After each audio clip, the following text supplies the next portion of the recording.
আসসালামু আলাইকুম ওয়া রাহমাতুল্লাহ। আলহামদুলিল্লাহ ওয়া শুকরুলিল্লাহ ওয়া সলাতু ওয়াসসালামু আলা মান লা নাবিয়্যা বা'দা। আম্মা বা'দ। ফাউযু বিল্লাহি মিনাশ শাইতানির রাজিম। বিসমিল্লাহির রহমানির রহিম।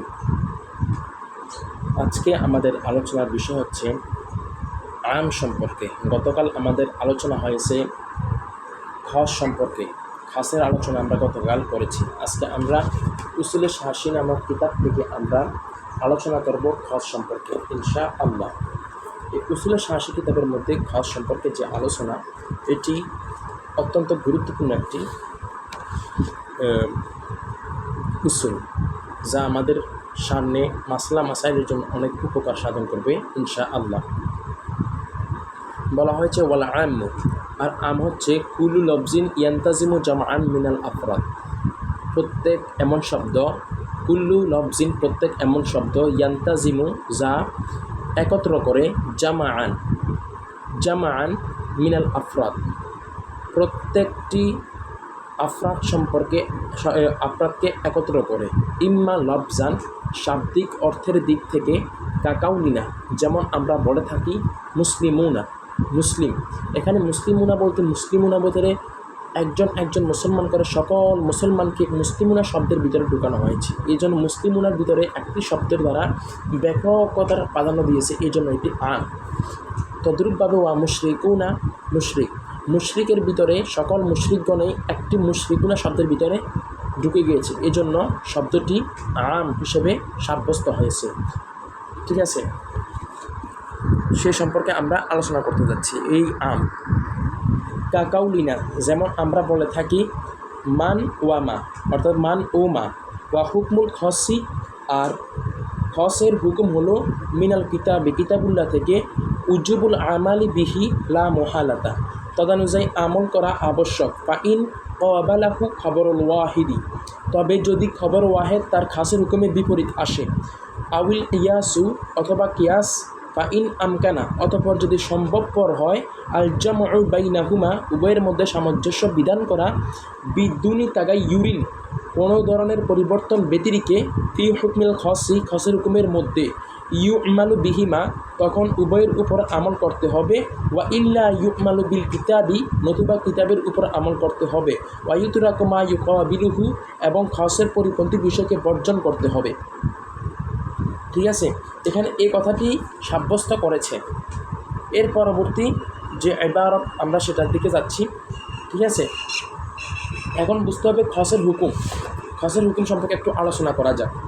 এখানে ইয়াজিবুল আমালু বিহি লা মোহালাতা, তবে কোনরূপ সন্দেহ সংশয় ছাড়াই এর উপর আমল করতে হবে। খসের হুকুমের উপর কোনরূপ সংশয় ছাড়াই আমাদের তার উপরে আমল করতে হবে। খবর ওয়াহেদ এবং কিয়াস যদি খাসের বিপরীত আসে, বলছে খবর ওয়াহেদ এবং খাস যদি আমরা এবারতে পড়ছি যে খবর ওয়াহেদ এবং কিয়াস যদি খসের হুকুমের যদি বিপরীত আসে, তখন আমাদের জন্য যে তবে উভয়ের মধ্যে সামঞ্জস্য বিধান করতে হবে। আর যদি সামঞ্জস্য বিধান যদি সম্ভবপর যদি না হয়, খবর ওয়াহেদ এবং কিয়াস উভয়টার মধ্যে সামঞ্জস্য বিধান যদি সম্ভবপর যদি না হয়, তখন বলতেছেন যে তাহলে খবর ওয়াহেদ এবং কিয়াসকে বর্জন করতে হবে। খাসের হুকুমের বিপরীত যদি খবর ওয়াহেদ বা কিয়াস যদি আসে, তখন ওই খবর ওয়াহেদ এবং কিয়াসকে বর্জন করে দিতে হবে। কারণ খস ইলমুল ইয়াকিন তথা অকাট্যতার ফায়দা দেয়। খস ইলমে ইয়াকিন তথা কি অকাট্যতার ফায়দা দেয়, জ্ঞানের ফায়দা দেয়, ইলমি ইয়াকিনের ফায়দা দেয়, অতই এর ফায়দা দেয়। ঠিক আছে, তাহলে আমরা পরবর্তী এবারতে আমরা যাই। মিসলুহু উসুল শাসির এবারত, মিসলুহু ফি কওলিহি তাআলা। ঠিক আছে, বলছে মিসলুহু খাসের উদাহরণ হচ্ছে ফি কওলিহি তাআলা, আল্লাহ তাআলা বলেছেন ইয়াতারাব্বাসনা বিআনফুসিহিন্না, অর্থাৎ তারা তালাকপ্রাপ্তা রমণীগণ। আনফুসিহিন্না মানে তালাকপ্রাপ্তা রমণীগণ অপেক্ষা করবে। ইয়াতারাব্বাসনা বিআনফুসিহিন্না, তারা তালাকপ্রাপ্ত রমণীগণ কী করবে? অপেক্ষা করবে। সালাসাতা কুরুইন 3 কুরু পর্যন্ত তারা কী করবে? অপেক্ষা করবে। এখানের মধ্যে বলেছেন যে এই যে আয়াতটি হচ্ছে, এই আয়াতটি নিয়ে কিছু কথা রয়েছে। এখন বলতেছেন সালাসাতা কুরু, 3 কুরু। এখন 3 কুরু মানে কি? ফাইন্না লবজাতা সালাসাতি বলছে অতঃপর সালাসাতা শব্দটি হচ্ছে খস নির্দিষ্ট, ফি তারিফি আদাদি মালুমিন নির্দিষ্ট সংখ্যা 3 এর জন্য, ফি তারিফি আদাদিন মালুমিন নির্দিষ্ট সংখ্যা 3 এর জন্য। ঠিক আছে, নির্দিষ্ট সংখ্যা 3 এর জন্য এটি কি? খস। ফায়াজিবুল আমালু বিহি, সুতরাং এর উপর আমল করা ওয়াজিব।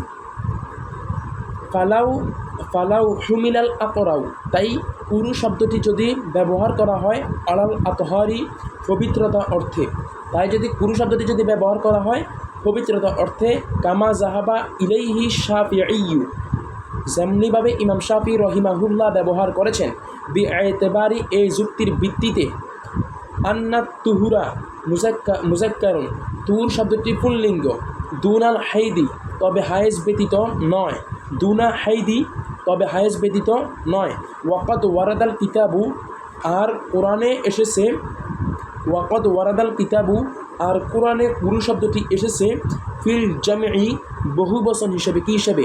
বহু বচন হিসেবে কোরআনে কুরু শব্দটি এসেছে। বিলফজিত তানিসি, আর সালাসাতুন শব্দটি স্ত্রীলিঙ্গের জন্য আসছে, মুয়ান্নাস হিসাবে আসছে। দাল্লা আলা আন্নাহু জামউল মুযাক্কার, এটা পুল্লিঙ্গের বহুবচন নির্দেশ করে। দাল্লা আলা আন্নাহু জামউল মুযাক্কার, এটা পুল্লিঙ্গের বহুবচন নির্দেশ করে। ওয়াহুয়া তুহুরু, সেটা কি? আর তা হলো যে তুহুর, আর তা হলো তুহুর। লাজিমা তারকুল আমালি, আমল করা পরিত্যাজ্য হবে। তারাক মানে কি? পরিত্যাজ্য করা বা ছেড়ে দেয়া। আমল করা কি হবে? তাহলে পরিত্যাজ্য হবে। এর উপর আমল করা তখন কি হবে? পরিত্যাজ্য হবে। এরপরে বলতেছেন যে বিহাজাল খসি, খস শব্দটির উপর, লিআন্না মান হামালাহু, কেননা যিনি গ্রহণ করেছেন, কেননা যিনি কি? লিআন্না মান হামালাহু, কেননা যিনি গ্রহণ করেছেন, আলা তুহুরি পবিত্রতা অর্থে, লা ইউজিবু সালাসাতা আতহারিন, লা ইউজিবু আবশ্যক করতে পারেননি, সালাসাতা আতহারিন তিনি প্রমাণ বা আবশ্যক করতে পারেননি। অর্থাৎ বলা যায় লা ইউজিবু সালাসাতা আতহারিন, তিনি তিন প্রমাণ বা আবশ্যক করতে পারেননি। বাল তুহুরাইনি, বরং দুই তুহুর ওয়া বাআদু সালাসি বলছেন, ওয়া বাআদু সালিসি, এবং তৃতীয় অংশের প্রিয়দাংশ, অর্থাৎ 2 তুহুর পরিপূর্ণ পাইছে, আর 1 তুহুরের প্রিয়দাংশ কিছু অংশ পাইছে, বরং 3 তুহুর পরিপূর্ণ করতে পারেন নাই। অর্থাৎ ইমাম শাফি রাহিমাহুল্লাহ যে তুহুর নিয়েছেন কুরু দ্বারা, তিনি তুহুর দ্বারা তুহুর নিয়ে 3 কুরু পরিপূর্ণ করতে পারেন নাই, বরং তিনি 2 তুহুর পরিপূর্ণ করেছেন, আরেক তুহুরের ক্রিয়দাংশ কিছু অংশ পেয়েছেন, পরিপূর্ণ করতে পারেন নাই, এটি প্রমাণ করতে পারেন নাই, সেটাই বলতেছেন।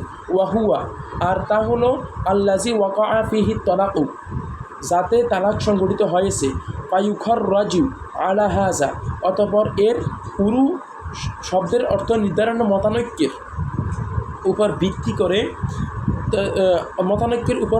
ভিত্তি করে তালাক সংঘটিত হয়েছে। বলছে ওয়াহুয়া, আর তা হলো আল্লাজি ওয়াকা ফিহি তালাকু, যাতে তালাক সংঘটিত হয়েছে, ফায়ুখার রাজু আলা হাজা, অতঃপর এর পুরু শব্দের অর্থ নির্ধারণ মতানৈক্যের উপর ভিত্তি করে নির্গত হয়েছে, নির্গত হয়েছে। হুকমুর রুজাতি ফিল হাইদি সালিসাতি ওয়া জাওয়ালিহি, বলতেছেন যে 1 নম্বরে তালাকে রজির ক্ষেত্রে, হুকমুর রুজাতি তালাকে রজের ক্ষেত্রে, ফিল হাইদি সালিসি ওয়া জাওয়ালি বলতে তৃতীয় হায়েস, অর্থাৎ বলতেছেন এখানে তৃতীয় হায়েস দ্বারা এর মধ্যে স্ত্রী ফিরিয়ে আনার অধিকার থাকা না থাকার বিধান। ঠিক আছে। ওয়া তাসিহু নিকাহি গৈরি, বলছে নিকাহিল গৈরি তৃতীয় হায়েস, অন্যের সাথে ওই মহিলা বিবাহ বন্ধনের শুদ্ধ হওয়া। তৃতীয় হায়েজের মধ্যে, অথবা তৃতীয় হায়েজে অন্যের সাথে ওই মহিলা বিবাহ বন্ধনে আবদ্ধ হওয়া। ওয়া ইব তালুহু, ওই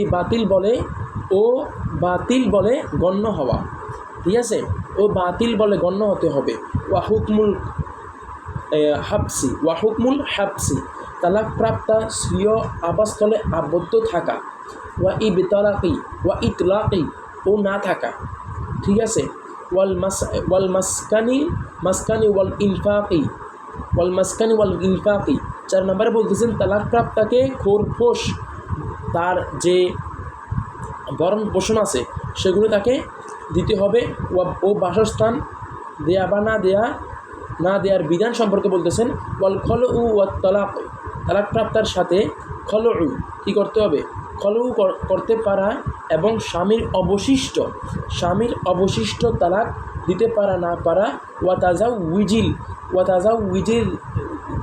তাজাউজিল জাউজি বি উখতিহা বলতেছেন তালাকপ্রাপ্ত স্ত্রীর বোনকে বিবাহ করতে পারা এবং না পারার হুকুম সম্পর্কে আলোচনা করতেছেন যে ওয়া আরবাইন সাওয়াহা অথবা আরবাইন মানে ওই স্বামীর যে স্ত্রীকে তালাক দিয়েছেন ওই স্ত্রীর বোন, অথবা ওই তাকে ব্যতীত ওই স্ত্রী যাকে তালাক দিয়েছে তাকে ব্যতীত অন্য 4 স্ত্রী, ঠিক আছে।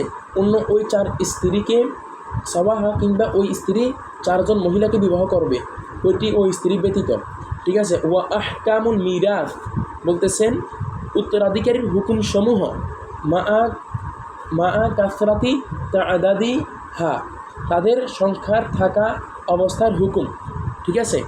এখানে ইমাম শাফি রহিমাহুল্লাহর যুক্তির খণ্ডনে আমরা বলতে পারি যে তিনি যে তুহুর নিয়েছেন, আল্লাহ তাআলা বলছেন ইয়াতারাব্বাসনা বি আনফুসিহিন্না সালাসাতা কুরুই, তিনি যে তুহুর নিয়েছেন, ঠিক আছে।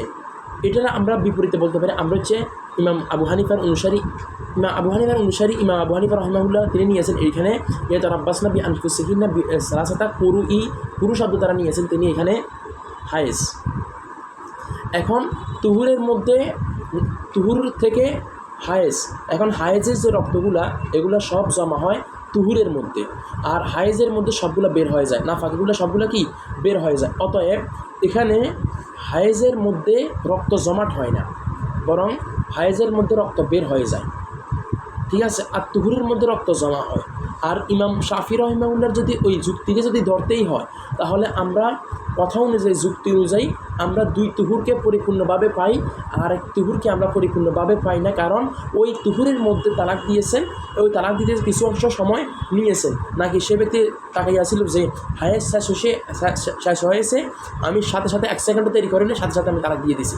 বিষয়টা তো এরকম নয়, বরং বিষয়টা হয়েছে এরকম যে ওই তুহুরের 15 দিন থাকলে ওই তুহুরের 15 দিনের মাঝখানে বা কয়েকদিন পরে বা একদিন পরে কিছুক্ষণ পরে দিয়েছেন, অতএব ওইখান থেকে কিছু অংশ চলে গিয়েছে। অতএব তিনি এক তুহুরের পরিপূর্ণ অংশ পায়নি, বরং কিছু অংশ পেয়েছেন, আর 2 তুহুর পরিপূর্ণ পাইছেন, অর্থাৎ 2.5 তুহুর পেয়েছেন। অর্থাৎ 2.5 তুহুর দ্বারা তো পরিপূর্ণ হয় না। আরেক কথা হচ্ছে তুহুরের মধ্যে রক্ত জমা হয়, তুহুরের মধ্যে রক্ত জমা হয়, হাইজের মধ্যে রক্ত বের হয়ে যায়। যেমনিভাবে একটা উদাহরণ দেওয়া যায় যে সাগর থেকে পানিগুলো আসমানে উঠে, অতঃপর যখন আসমানের মধ্যে পানিগুলো জমাট হয়ে যায় তখন কি হয়, যখন জমাট হয়ে যায় তখন আস্তে একবারে পানিগুলো জমিনে পড়ে। আগে জমা হয় পরে। তাহলে তুহুরের মধ্যে নাফাকে যে রক্তগুলো সবগুলো জমা হয়, আর হায়েজের মধ্যে সবগুলো বের হয়ে যায়। অতএব ইমাম আবু হানিফা রহিমাহুল্লাহ হায়েজ এই কুরু দ্বারা হায়েজ সাব্যস্ত হওয়াটাই কি যুক্তিযুক্ত। এখানে আরও বিস্তারিত কথা রয়েছে, এ সম্পর্কে আমরা পরে আমরা কথা বলবো ইনশাআল্লাহ। ভিডিও লম্বা হয়ে যাবে, এই জন্য আর কথা বাড়ালাম না। এ পর্যন্তই আজকে। পরবর্তী ভিডিও দেখার জন্য আমাদের সাথেই থাকুন। আসসালামু আলাইকুম ওয়া রাহমাতুল্লাহ।